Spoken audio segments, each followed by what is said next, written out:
Hi everyone, welcome back to PC Error Detective. Today I'm going to show you exactly how to record on a laptop in Windows 10 so you can capture your screen easily and quickly. Step 1. Press the Windows plus G keys together on your keyboard.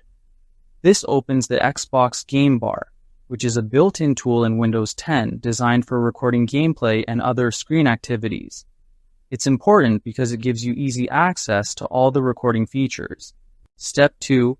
Click on the Capture widget, which looks like a small camera icon in the game bar. The Capture widget is where all the recording controls are located, so this is where you can start and stop your recordings. Step 3. Click on the Start Recording button, which is the circle icon in the Capture widget.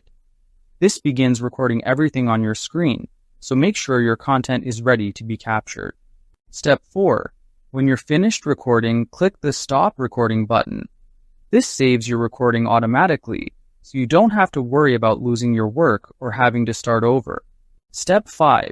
Find your recorded video in the Videos, Captures folder on your laptop.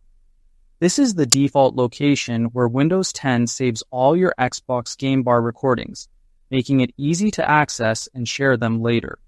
Thanks for watching, and don't forget to subscribe to PC Error Detective for more helpful Windows 10 tips.